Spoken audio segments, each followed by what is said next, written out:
अपनी स्वयं की बुराई स्वयं सुन ले और वो बुराई सुनने के बाद कानों से और दिल से वापस निकाल दी जाए तो समझो कि तुमने जिंदगी में बहुत बड़ा तप और साधना कर ली।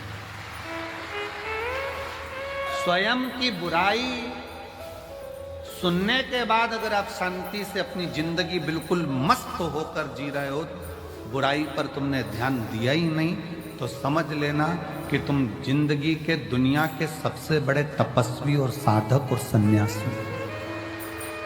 किसी ने अपशब्द कहा और तुम्हें गुस्सा आ गया, किसी ने आड़ा टेढ़ा कहा, तुम्हें क्रोध आ गया, किसी ने अपशब्द कह दिया, किसी ने ताना दे दिया, किसी ने निंदा कर दी, बुराई कर दी और तुमने उससे अंटस फाड़ ली। उसने मेरे को ऐसा बोला था, इसको तो देखूं नहीं, इसने मेरे साथ ऐसा कर दिया, मैं इसको बोलूं नहीं। शिव महापुराण की कथा कहती है, मन में मेल ना रखिए।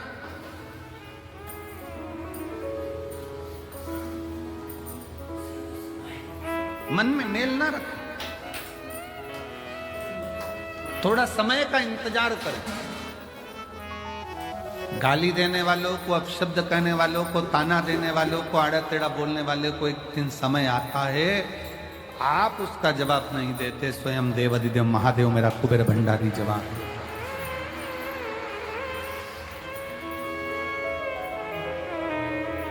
पत्नी पति उसी तरह आप जवाब नहीं देते, पशुपति नाथ जवाब देता है। समय आने पर, समय जवाब देगा तो शिव देगा, शंकर। अब थोड़ा सा इंतजार करो, थोड़ा सा, कभी मौका लगे शिव महापुराण की कथा श्रवण करने का और अपने जीवन में उतारने का, तो उतार।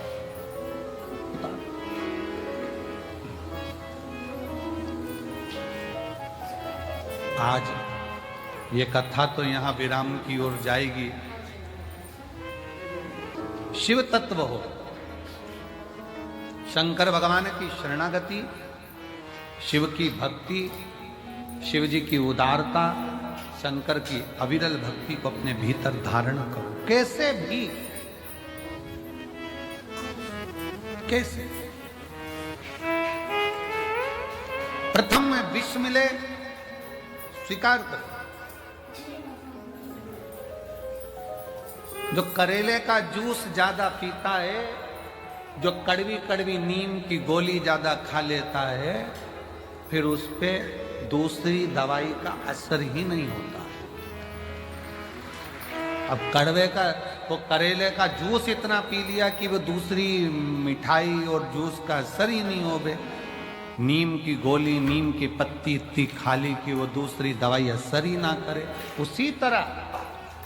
उसी तरह अपने जीवन में मान लो, अगर कष्ट बहुत मिल रहे हैं, तकलीफें बहुत मिल रही है, ठोकरें बहुत मिल रही है, समझ लेना ये ठोकरें एक दिन तुमको इतनी ऊंची ले जाएगी कि फिर तुम्हें दुनिया की वाणी शब्द की ठोकर नहीं लगेगी। आपके हृदय चित्त में, आपके मन में, आपके विचारों में, आपकी दृष्टि में, आपकी सोच में आप शिव से नयन मिलाइए, भगवान शंकर की शरणागति ग्रहण कर शिव। और जब शिव की शरणागति ग्रहण करोगे, विष कैसा भी हो उसकी तपन आपको नहीं, उसकी तपन लगेगी ही नहीं। विष की तपन लगती ही नहीं थे, लगती। फिर बुलाई बुराई नहीं लगती, अपशब्द अपशब्द नहीं लगते, ताने ताने नहीं लगते, गाली गाली नहीं लगती, आड़ा टेढ़ा नहीं गए। बस आपका विश्वास दृढ़ हो। शिवजी ने जब विष पिया, विष पीने के बाद 5 गौ माता का दूध शंकर भगवान के शिवलिंग पर चढ़ता रहा। बहुला, सुरभि, सुशीला, 5 गौ माता ऐसी जिनका दूध शंकर पर जड़ रहा। अभी हमने कथा में कहा था तीसरे दिन, सतयुग में गाय का दूध निकालना नहीं पड़ता था, अपने आप गाय दूध दे देती थी। चारों थन का दूध गाय का अपने आप बहता।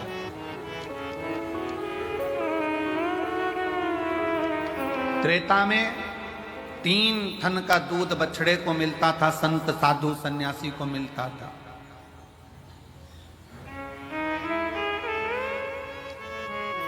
द्वापर में 2 गौ माता के 2 थन का दूध प्राप्त हो बछड़े को। और फिर कलयुग बहुत विशेष ध्यान रखने वाला विषय है। अगर बाबा करुणा करे और कृपा करे और दया करे तो एक बात अपनी जिंदगी में याद करो, अगर तुम्हारे पास में भगवान ने जमीन दी, जमीन, और मेरा शंकर अगर तुम्हारे ऊपर कृपा करे, कुबेर भंडारी ऐसी कृपा कर दे कि तुम्हारी सबकी 2-2, 5-5 एकड़, 10-10, 8-8 बीघा जमीन हो, शिव ऐसी कृपा करे तुम्हारे ऊपर, तो एक निवेदन जरूर करूंगा इस व्यासपीठ से, अगर बाबा तुमको जमीन दे और जमीन अगर तुम्हें हो, गेहूं तुम खाओ, चना तुम खाओ, और जो गेहूं की भूसा रहता है वो तुम्हारे पास में जो गौशाला हो उसमें भर कर जरूर पहुंचाओ। गेहूं तुम खाओ, जमीन भी तुम्हारी, गेहूं भी तुम्हारा, सारी फसल तुम्हारी, पर निवेदन है, अगर भगवान ने तुमको इस लायक बनाया है और जमीन दी है, आज ये प्रार्थना कर कर जाना कुबेरेश्वर बाबा से कि अगर तूने मुझे जमीन दी, उसमें अगर गेहूं लगेगा तो गेहूं भले मैं खाऊं, गेहूं की फसल भले मैं बेचूं, पर उस गेहूं की जो भूसा बनेगा वो मेरे नजदीक की गौशाला में जरूर जाए, ऐसी कृपा।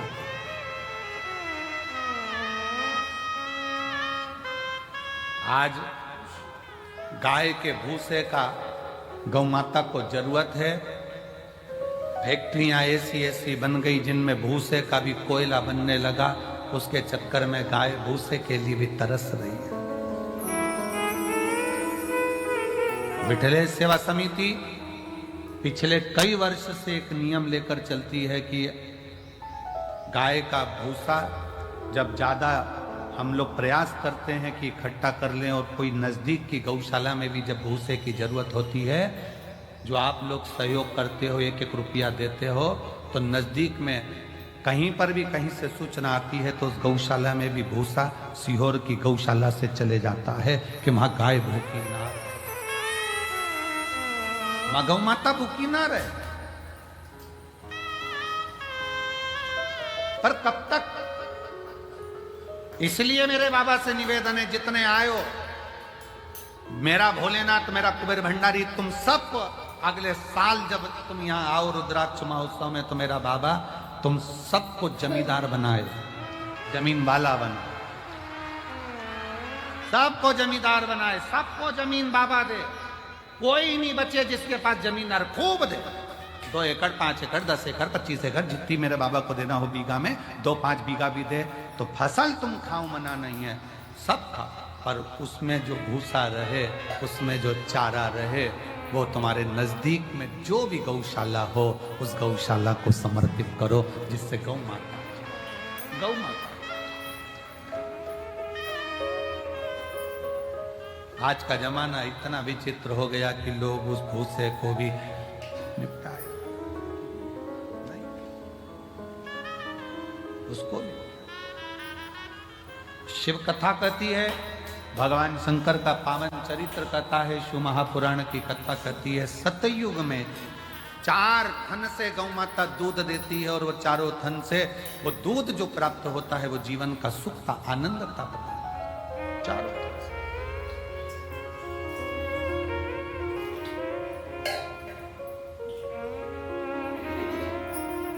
चारों।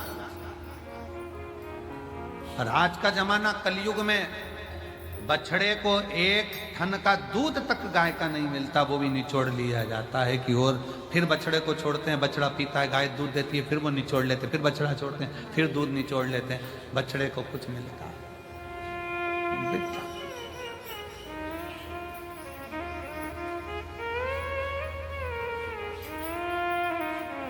प्रयास करो। अपने घर में गाय नहीं रख सकते तो नजदीक में जो गौशाला हो उसमें प्रयास करो कि कुछ सेवा कर सको, कुछ दया आपके भीतर उत्पन्न हो, बाबा करुणा करे। वैसे तो मेरा कुबेर भंडारी तुम सबको जमींदार जल्दी ही बना देगा, ये निश्चित है। अगर व्यासपीठ पर यह बात आई है तो क्या पता भोलेनाथ ने क्यों निकलवाई है ऐसी बात, और पता नहीं ऐसा मुख में क्यों आया। नहीं तो आज तक ये बात कभी व्यासपीठ पर नहीं आई कि हम तो हमेशा कहते रहे कि गाय को रोटी दो, चारा दो, और आज अगर बाबा ने ये बात निकलवाई है कुबेरेश्वर धाम में, तो मुझे ऐसा लगता है कि तुम सब जमींदार तो होने वाले हो।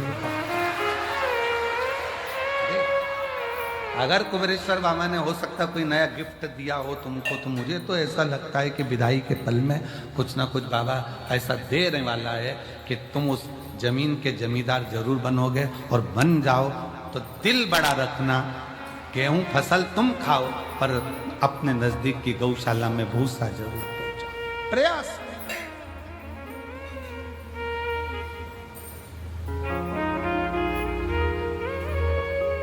इस कुबेरेश्वर बाबा की भूमि पर क्यों बच्चों के लिए पाठशाला, आने वाले यात्रियों के लिए और आसपास के इतने 50-60 गांव लगे हैं उनके लिए यहाँ चिकित्सा की व्यवस्था, हॉस्पिटल की व्यवस्था, एम्बुलेंस की व्यवस्था क्यों इस धाम पर करी जा रही है कि कोई आए वो अपने भाव से यहाँ पर सेवा ले जाए।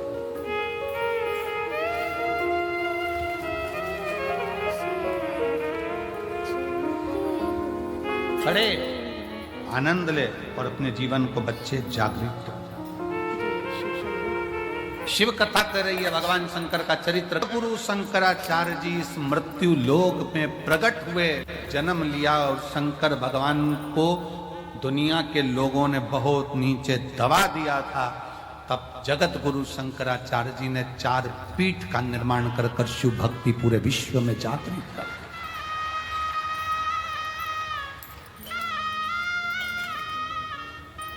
भारत जगत गुरु के पद पर जाकर विराजमान हो गया था। जगत गुरु शंकराचार्य जी के टाइम पर जगत गुरु के पद पर यह भारत विराजमान हुआ। पूरे विश्व में शिव शिव शिव शिव चारों तरफ होता था। और आज बाबा कुबेरेश्वर की कृपा से पूरे विश्व में शंकर की फिर वही लहर, शिव की एक स्तुति पूरे जीवन में आनंद देने वाली चल रही। पूरा बच्चा बच्चा, छोटे से छोटा बच्चा शिव के मंदिर जा रहा है। जब छोटे से बच्चे के हाथ में जल का पात्र देखो, तुम्हारे घर के नजदीक में छोटे छोटे बच्चे शंकर के मंदिर में झाड़ू पोछा लगाते देखो, तो समझ लेना कि अब कलयुग नहीं शिव युग आ गया है। वापिस बदला,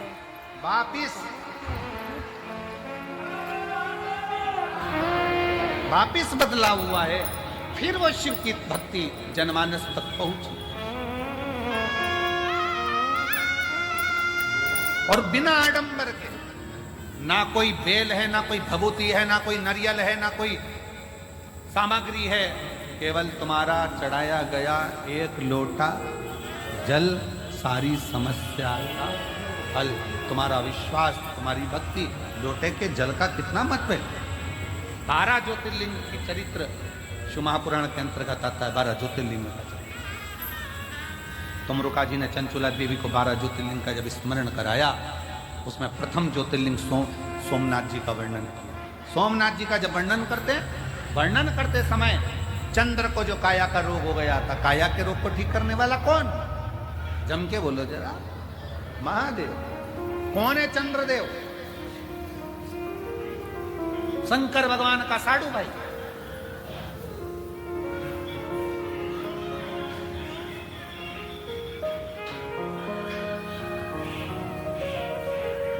दक्ष प्रजापति की कई कन्याओं का विवाह चंद्रदेव के साथ हुआ था।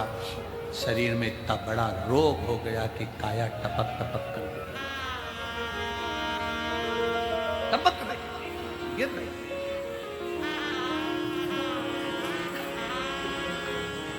और जब काया टपक टपक कर गिर रही तो कौन शिव जी को तो लगा कि ये काया टपक टपक कर गिर रही है, ये काया नीचे जा रही है।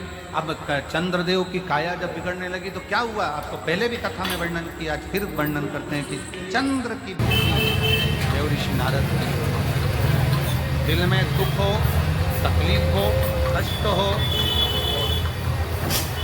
तुमने किसी को गुरु माना नहीं माना,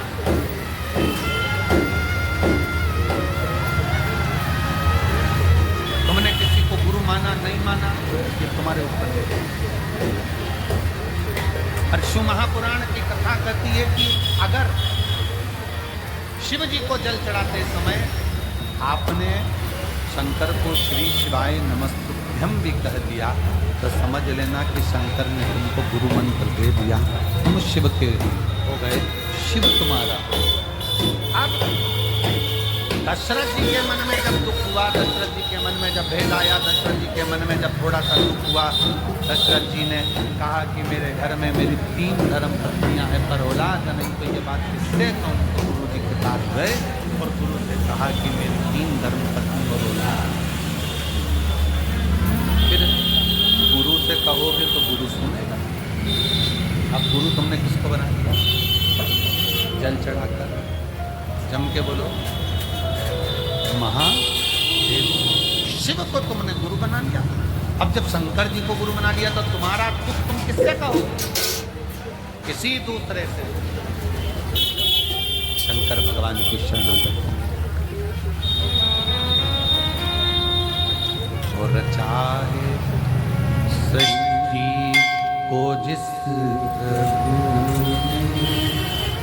वही सृष्टि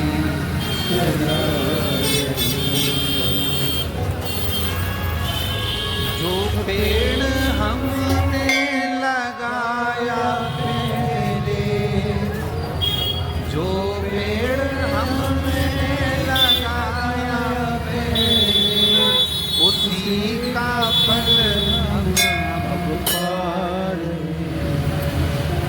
चाहे सृष्टि को वही सृष्टि।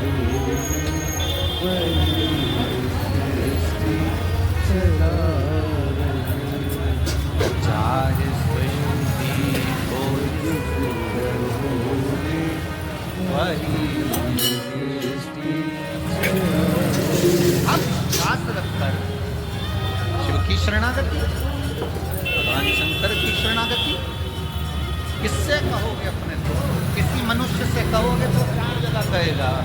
पहले तो खूब फूली फिरती थी, अब जगत में रोती फिरती। वाले तुम्हारे साथ खड़े हो जाएंगे पर पीछे से बात करेंगे, अच्छा हुआ, अच्छा हुआ, बहुत बढ़िया हुआ, ऐसी वो। ये दुनिया के लोग हैं, ताना कसे बिना नहीं रह सकते। इसलिए किसी इंसान से नहीं, अपने दिल के दुख को लोटा भर जल चढ़ाते समय अपने बाप से कहो, गुरु से। 4 गुरु में दूसरे नंबर का गुरु होता है पिता। 4 गुरु में दूसरे नंबर का गुरु है पिता, और वो पिता है देव महादेव। उससे अपने दिल की बात कह सकते, अपने मन की बात कह सकते।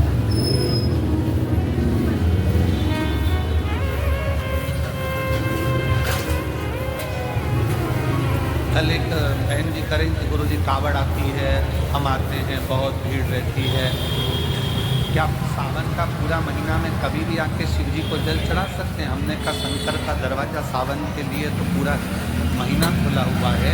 जिस दिन तुम आओ बाबा के दरवाजे पे पूरे सावन में जब कावड़ चढ़ाओ चढ़ा सकते हो, पूरा महीना शिव का। और अब की इस वर्ष तो लोगों ने पूरे महीने माँ सीवन का जल बाबा को समर्पित।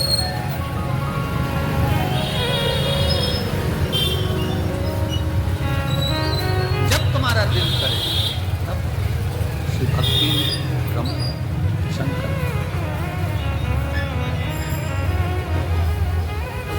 और उससे कर उसको प्रार्थना